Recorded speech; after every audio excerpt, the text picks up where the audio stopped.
And now it's time for a preview of an upcoming game by Tom Vasel. Hey folks, today we're going to be taking a look at a game that's on Kickstarter right now called Dragon Caster. This is a game for 2 to 4 players, mostly 2 players, in which they each have a dragon caster who is summoning dragons that are going to go and attack your opponent. It's a very quick, fast, light 2-player game. Let's take a look at how it plays. As with all my previews, remember that you're looking at a prototype product, so what you see here is not the final product. It's just so you can see how the game is played. You can see here that there's a board, and each person is going to have a dragon caster on their side of the board. The dragon caster is going to be moving back and forth and, well, casting dragons. And they are going to be, your goal is to use your dragons to take out your opponent's dragon caster. Now, the first thing you will do on a player's turn is they're going to roll 2 dice. That dice is going to give you a target number. So in this example, I've rolled a 3 and a 5, which is 8. I then can cover up numbers on my grid here. So this is an important thing. Let's look at this grid. That equal 8. I could put 1 on 8, or I could put 1 on 7 and 1, or I could put I could do 1, 3, and 4, as long as they all equal 8. Let's say on a future turn I did 8, rolled 8 again. I would then put 1 on the 2 and 6. Maybe then I roll 8 again on the future and put another one on 8. And then I roll another 8 in the future, and there's nothing I could do, so then I would have to take them off numbers that equal 8. Now I'm trying to fill my whole grid if possible, but if it's not possible with the number that you've rolled, then you pull tokens off. Now, when you put tokens on, you can do one of 2 things. You can cast dragons, or you can put mana on the board. If you put mana on the board, the mana is of the colors that is with each number. So I would put, there's 3 different main types of mana, and I would put those out on the board on spaces that produce those mana. You can see, for example, here, all the mountains produce fire mana. If I take the tokens off numbers, that's all I can do is mana. You cannot summon a dragon and do mana unless you roll doubles. If you roll doubles, then you can put just 1 token on that number, and then you can summon a dragon and put mana out. Now, when you summon dragons, you will summon the first dragon that you put out each turn will go directly in front of your caster here. So let's say, for example, I was able to summon a 6 and a 2 dragon. So I decided to put out a 6 blue dragon, and then I put out a 2 dragon, which would go to the left, a 2 yellow dragon, a lightning dragon. There's 3 main colors of dragons, blue, red, and green, but each dragon has 2 sides. For example, the red dragon is either a fire dragon or a lightning dragon, but they're both considered red dragons, and they both can pick up red mana, because that's the mana that matches them. After I've summoned my dragons, or place mana, or both, I then will move all my dragons, and each dragon can move 1 or 2 spaces, but they can only move forward or diagonally forward.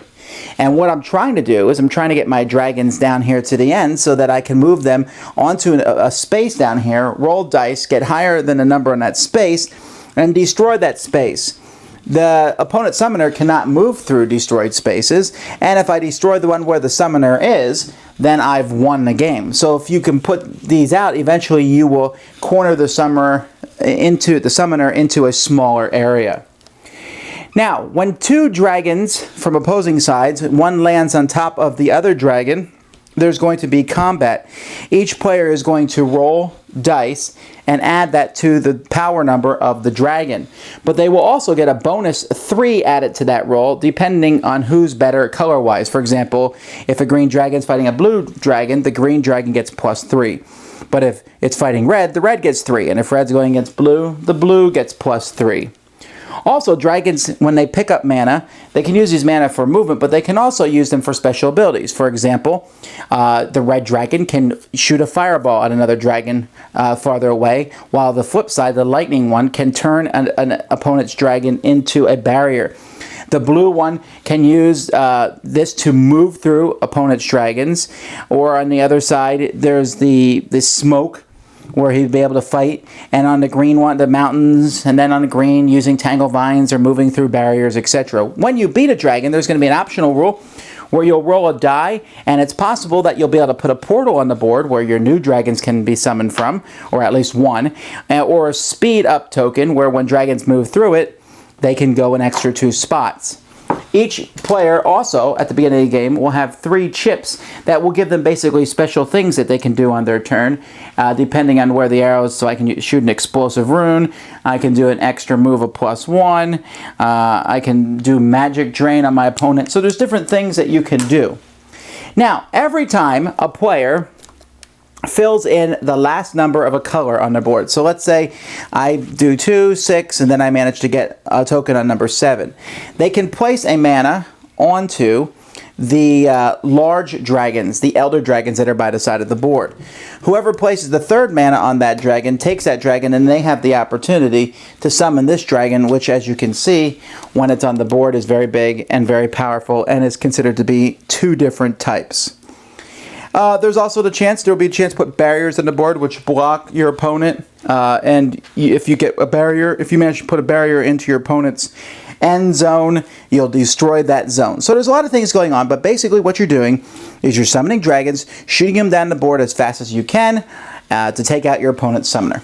The 4-player rules for this game basically involve each player having a caster that's on the same side, so they're in a team, and they're both taking turns summoning dragons to go and kill the casters, and the other team plays very similar to the 2-player game.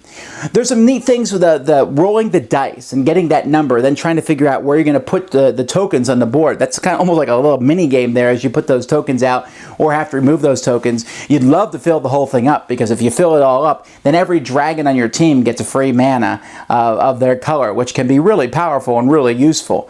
But the game itself, we're talking very fast games. Once you know what you're doing, I could see this being played in 15 to 20 minutes easy, as you just get your dragons fly down. You see dragons heading towards you. What are you going to do? Are you going to cast a dragon that is the color that's best to take out those dragons? Or are you going to cast a dragon that can pick up a mana and use one of the 6 special abilities that you want to do? There are, the 6 special abilities are very divergent. The water lets you go through any other dragon, while the cloud, when you're in combat, the defender doesn't get their a strength bonus. They just roll dice. And so there's some neat aspects there. And then you have those 3 chips that your opponent doesn't know about. But this isn't a long, drawn-out thing. I mean, your dragons are shooting down the board, blowing up your opponent's kingdom spots, forcing their caster to go into a smaller and smaller space until you finally take out the caster themselves. So, if that is something that sounds really interesting to you, and like I said, this is just a prototype, you'll see that the components are going to get much better than this. We're going to show you a link for the Kickstarter in just a second, where you can go back this game, Dragon Caster.